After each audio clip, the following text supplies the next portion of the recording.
Now I know what you're thinking. Connor, why did you pick Super Drift 3D and not just racing games? Well, most racing games are very crap. I mean, look at this one! Oh, that's the real graphics! The one I'm talking about today is a very special one, which I think most people have at least heard of when it comes to Flash games.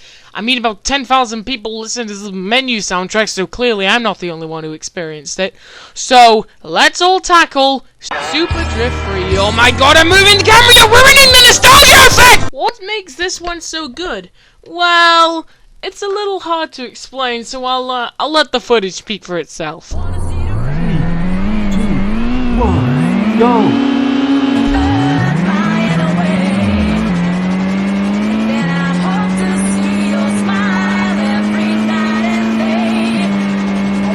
The graphics look like something fresh out of the PS2 era, and that is really surprising to find from a Flash game, where most other games look like, but it ain't all sunshine and dandelion farts, because the car actually controls kind of stiff. Maybe it was because I was playing as an intermediate car, but I don't know, who knows.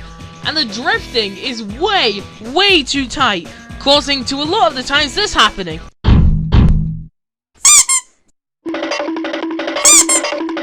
So overall, game's alright, could be improved. But what if I told you they made a sequel, boys?! Also, I'm sorry for how small the footage looked. I didn't think it was that bad when I was going through it, but only now I'm realizing, oh shoot, that was really bad. So, Super Drift 2. Super Drift 2 improves on everything that the original Super Drift had. Still looks really nice, but it goes way quicker, and believe it or not, improved the drifting! It's still not great, but you know what? It's expanded to be something a little different. Even the car selection is fun! Look at how spunky this is in. The Testarossa is only a normal vehicle? Yeah, this game just completely throws the idea of having the Testarossa as the final vehicle out of the window, and instead makes it a Lamborghini. Huh. And also, this game's really hard, Jesus Christ! Since the game's way quicker, you need way faster reaction times to even get a chance at these corners. Otherwise, every single time you hit a corner, you're gonna donk, donk, donk, donk, donk, donk, donk, donk, donk, donk, donk, and then for some reason they made Super Drift 3. Okay, I'll say it. This is the start of a bit much. But despite that, I think Super Drift 3 is the best game in the series so far. I mean, they just keep getting better, but I'm just baffled that he made one past the second game. He wouldn't have the balls to do it again, would he? Anyways, focusing on the third game, it's probably the best game so far. It has the best graphics, and I can actually notice the boost in the drift this time. That's a plus. And yes, it's still brutally difficult if you're using a car that's not a previous boss car. Like, seriously, they make the previous boss cars still as overpowered as they were before. So I just pull out the Testarossa and immediately everybody just dies. Like they couldn't spare a little bit more leeway for the cars. This thing is just going so quick that nobody can even catch it. And I don't even think this was intended to be the fastest car. Okay, you know what? Even the track's design is pretty good. You know what?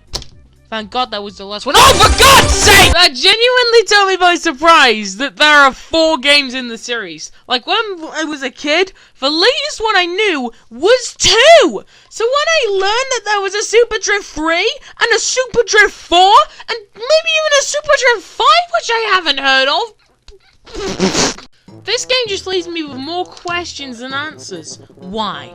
Why is there a 4th game in the Super Drift series? Why is the McLaren P4 just so out of place with the other vehicles with how realistic it looks? Why is there a nitrous feature which barely gives you that much more speed?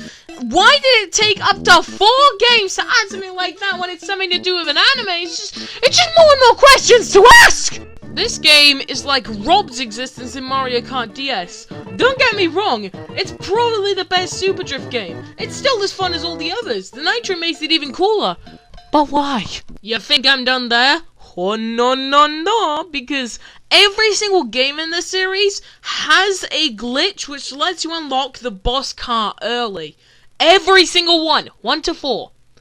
and I'm gonna show you how to do it yourself. When you're doing the first game, you have to make sure that you're playing on the less refined PlayHub version, since it was patched in the Newgrounds version. All you have to do to unlock the Testarossa early is to come first, right? Well, whenever you finish the stage, all it checks for is the position you placed in. The position you placed in!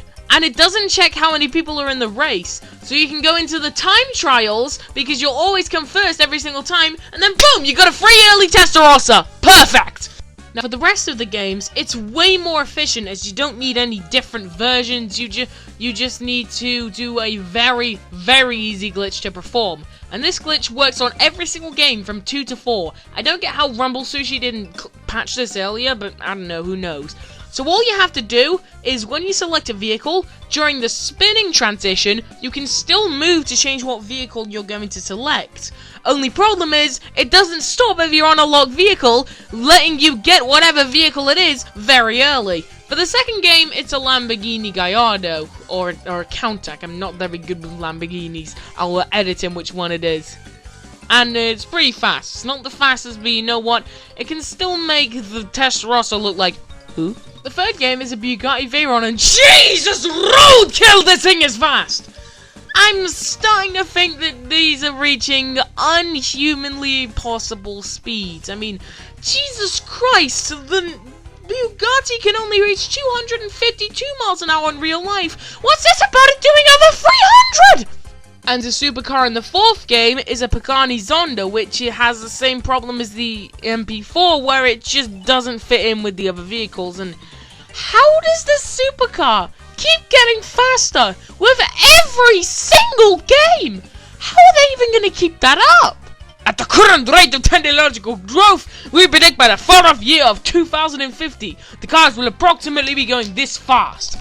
I would think of some really bad and unfunny joke for the end of it, but the only problem is, my mind is just gone after playing all those games. I'm just baffled at the fact that there were 4 of them, and also with the fact that my editing software crashed right before the very end, meaning I have to redo 30 minutes worth of progress, so screw this spaceship, screw everybody, Merry freaking Christmas!